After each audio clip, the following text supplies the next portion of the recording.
ఈరోజు వెంకటాపూర్ గ్రామంలో ప్రైమరీ స్కూల్లో 40 పైచలకు విద్యార్థులకు మిడ్ డే మీల్స్ పెట్టాల్సిన అవసరం ఉండగా మిడ్ డే మీల్స్ పెట్టకుండా నిన్న ఏదో ఫంక్షన్ అయిందట. ఆ ఫంక్షన్లో మిగిలిన భోజనమే తీసుకొని వచ్చి విద్యార్థులందరికీ పెట్టి ఆ మిడ్ డే మీల్స్ చేస్తున్న కార్మికులు వాళ్ళు ఏదైతే టీచర్ ఎవరైతే ఉన్నారో టీచర్లకు మాత్రమేమో మంచి వేడి కూర ఇచ్చి మరి ఇదే విద్యార్థులతో పంపించి ఈ విద్యార్థులకేమో పాసిపోయిన భోజనాలు నిన్న మొన్నటి పాసిపోయిన భోజనాలు పెట్టేసి ఈరోజు ఇన్సూరెన్స్గా విద్యార్థుల ప్రాణాలకు అపాయం జరిగే విధంగా ప్రవర్తించారు. వారిపైన ఇమీడియట్గా ప్రభుత్వ అధికారులు చర్యలు తీసుకోవాలని చెప్పేసి నేను విజ్ఞప్తి చేస్తున్నాను.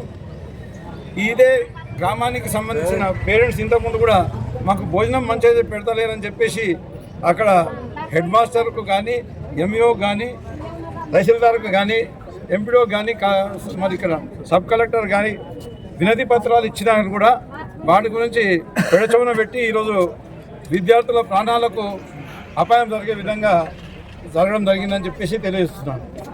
ఇది బాగా హేయమైన చర్య.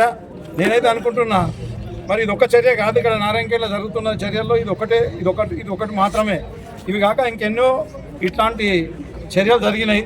మరి దీనికి నేనేమనుకుంటున్నా అంటే మరి గతంలో 7 సంవత్సరాలు నేను ఎమ్మెల్యేగా ఉన్నప్పుడు ఒక ఇన్సిడెంట్ ఎక్కడ కూడా ఫుడ్ పాయిజనింగ్ ఇన్సిడెంట్ అనేది జరగలేదు.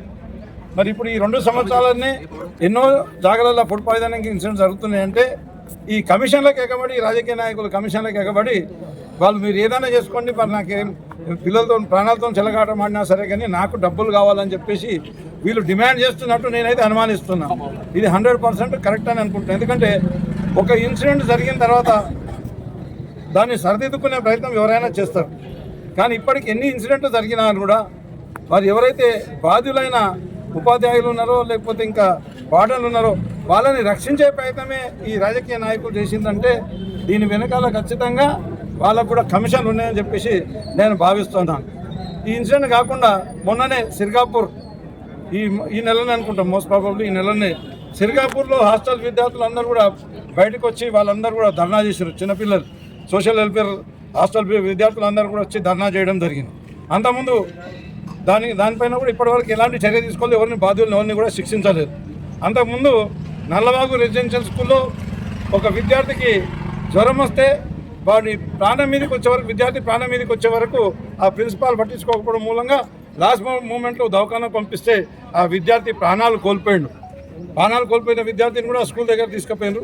అంత పెద్ద చర్య జరిగినా అక్కడ ఎమ్మెల్యే గారు స్కూల్ని సందర్శించారు. కానీ ఇంకా ఎమ్మెల్యే గారు అక్కడ ప్రిన్సిపాల్ని వెనకేసుకొని రావడం జరిగింది, రెసిడెన్షియల్ స్కూల్ ప్రిన్సిపాల్ని వెనకేసుకోవడం రావడం జరిగింది. కానీ వాళ్ళ ఎలాంటి చర్యలు కూడా తీసుకోలేదని చెప్పేసి నేను తెలియజేస్తున్నాను. మరి ఇక్కడ నారాయణఖేడ్లో గర్ల్స్ హాస్టల్లో అమ్మాయిలందరూ రోడ్డు మీదకి రాత్రి 11 గంటలకు 12 గంటలకు రోడ్డు మీదకి వచ్చి చివరికి పోలీస్ స్టేషన్కి వచ్చి మమ్మల్ని శారీరకంగా మానసికంగా వేధిస్తున్నారని చెప్తే ఆయన మీద కేసు వేయడానికే అడ్డుకున్న ఈ కాంగ్రెస్ నాయకులు దీని మతలబ్ ఏముందో అర్థం చేసుకోవాలి. చివరికి మేమందరం వెంబడి పడితే అది కేసు అయింది, అప్పుడు రిమాండ్ అయింది. కానీ 24 అవర్స్ పోలీసులు కూడా ఆ ముద్దాయి వచ్చి పోలీస్ స్టేషన్లో కూర్చొని పైర్వీలు చేసుకుంటుంటే కేసు కాకుండా అడ్డుకుంటుంటే కూడా వాళ్ళని అరెస్ట్ చేయలేదు.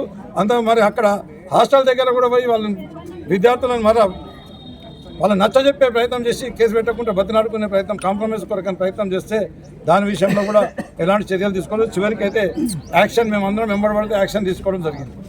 అదే మాదిరిగా మోర్గి రెసిడెన్షియల్ స్కూల్లో మన మోర్గి మోడల్ స్కూల్లో అక్కడ ఉన్న స్టూడెంట్స్ అందరూ కూడా బయటికి వచ్చి మరి మాకు స్నానానికి నీళ్ళు లేవు, తినడానికి తాగడానికి నీళ్ళు లేవు, మాకు ఈ రకమైన అవసరం అవుతున్న వారం రోజులకు ఒకసారి కూడా మేము స్నానం చేస్తలేమని ఎన్నిసార్లు ఎంతమందికి విన్నవించుకున్నా మా గురించి ఎవరు పట్టించుకోలేదని చెప్పేసి దాని పక్కనే అక్కడ ఏమున్నది సింగూర్ ప్రాజెక్ట్ బ్యాక్ వాటర్స్ ఉంటాయి.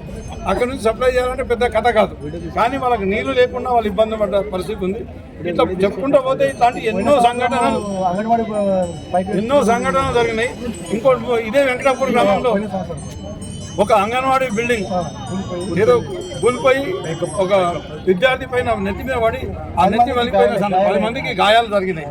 వీళ్ళు విద్య చెప్పే బదులు విద్యను అడ్డు పెట్టుకొని సంపాదించుకునే కొరకని కమిషన్ల ద్వారా సంపాదించుకునే కొరకని ఈ కాంగ్రెస్ నాయకులు నారాయణఖేడ్లో పరిపాలించే కాంగ్రెస్ నాయకులు ప్రయత్నం చేస్తున్నారని తెలియజేస్తున్నాను. ఇంకా చెప్పేటి ఏమో గొప్పలు ఉంటాయి. ఏమంటున్నారు వాళ్ళు? మేము ఇంటిగ్రేటెడ్ స్కూల్ని ఏర్పాటు చేసి ఇంటర్నేషనల్ స్టాండర్డ్స్తోని విద్యార్థులకు చదువు చెప్తామని చెప్పేసి మాట్లాడారు. ఇప్పుడు ఇంటిగ్రేటెడ్ స్కూల్ కొరకని అక్టోబర్ 18, 2024 నాడు ఫౌండేషన్ స్టోన్ వేసారు. వాసార్ గ్రామ శివార్లో ఫౌండేషన్ స్టోన్ వేసారు. ఇప్పటికీ ఒక గంపెడు మట్టి కూడా తీయలేదు. చెప్పేటి అన్ని శ్రీరంగ నీతులు ఉన్నాయి, చేసేటి ఏమో ఇట్లాంటి దుర్మార్గం పనులు ఉన్నాయి. మేము బీఆర్ఎస్ పార్టీ పెట్టిన రెసిడెన్షియల్ స్కూల్లో ఎక్కడ మంచి ఆహారం ఇస్తలేరు. మరి అదే మాదిరిగా విద్యార్థులందరూ కూడా ఎక్కడ పోయినా కూడా ఎమ్మెల్యే సందర్శించి ఒకవేళ మాట్లాడిన వీడియో కూడా నేను చూసినా. ఏం చేయాలి? మీ కాంట్రాక్టర్ మీ పార్టీ వాడే ఉన్నాడు సార్, వాడు కాంట్రాక్టర్కి ఇవే తీసుకొస్తుండేమనంటే మాకు బెదిరిస్తుందంటే ఎమ్మెల్యే ముఖం తిప్పుకొని బయటకు వచ్చేసిండు. కానీ మరి ఆ కాంట్రాక్టర్ పైన చర్య తీసుకోలేదు. రెసిడెన్షియల్ స్కూళ్ళల్లో అదే పరిస్థితి ఉంది. మంచి భోజనం పెడతలేరు, మంచి చదువులు చెప్తలేరు. స్కూళ్ళల్లో కూడా టీచర్లు సరిగా వస్తలేరు, చదువులు చెప్తలేరు. మిడ్ డే మీల్స్లో కూడా ప్రాబ్లం ఉంది. మరి ఈ హాస్టల్స్ ఏవైతున్నాయో హాస్టల్స్లో కూడా ఇదే రకమైన ప్రాబ్లం ఉంది. ఇప్పటికైనా నేను అధికారులకు విజ్ఞప్తి చేస్తున్న, కలెక్టర్ గారు మీరైనా చొరవ తీసుకొని ఇట్లాంటి సంఘటనలు పునరావృతం కాకుండా చూసుకోవాలని చెప్పేసి ఈ నాయకులు కూడా విజ్ఞప్తి చేస్తున్నా. కమిషన్ ఉంటే ఇంకెక్కడైనా తీసుకొని, కానీ ఈ విద్యార్థుల ప్రాణాలతో చెలగాట మాడి వాళ్ళ మీద కమిషన్లు తీసుకోవద్దని చెప్పేసి నాయకులు కూడా విజ్ఞప్తి చేస్తూ సెలవు తీసుకుంటాం.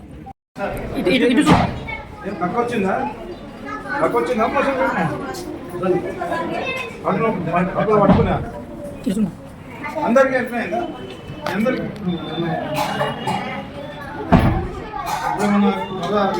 వాంతి సెన్సేషన్ వస్తుందా?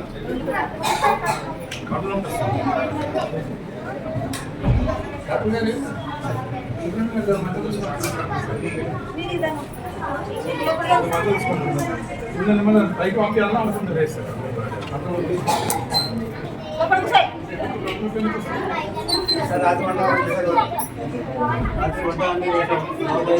వామిటింగ్ చేసుకోవాలా? తక్కిందా అంతా?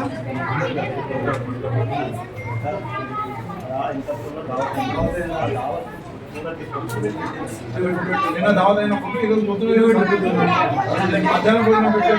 అది పెట్టి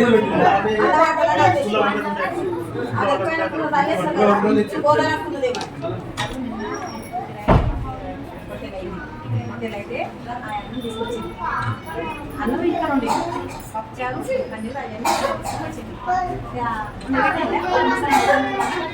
నాకు అడిగిన కూర ఉంటే నాకు అని అడిగింది. అంటే లేదు అయిపోయింది అని. అయిపోయినాక నా మన్నం చచ్చిపోయినా నా మన్నం దగ్గర పెట్టుకుని పోయి ఆయన సార్ 7,000 కొంత పంపించిన మన్నంతో పంపించాను. మన్మడు ఆయన కూడా బాగాలేదా?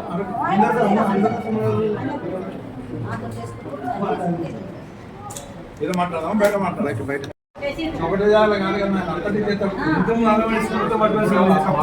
అంతకుముందు ఒకసారి తర్వాత మోరగిలా అట్లా అయిపోయాయి. మోరగిలా పిల్లలంతా బయటకు వచ్చి మన భోజనం సరిగ్గా పెట్టలేదు, స్నానాలకు నీళ్ళు లేదని వాళ్ళే. శ్రీకాకుళంలో రాత్రి పిల్లలు బయటకు గుర్తొచ్చింది. అంతకుముందు నారాయణఖేడ్ల ఆడపిల్లలందరూ పోలీస్ స్టేషన్ గుర్తొచ్చింది. మాకు ఒక పిల్లవాడు వేధిస్తుండని చెప్పేసి పోలీస్ స్టేషన్ గుర్తొచ్చింది. మొత్తం ఈ పిల్లలకు అంటే వాళ్ళ ప్రాణాలకు రక్షణ లేకుండా పోతుంది. వాళ్ళ వీళ్ళు కమిషన్ల కొరకండి రాజకీయ నాయకులు కమిషన్ల కొరకు ఈ టీచర్లతో కుమ్మకాయ పిల్లలకు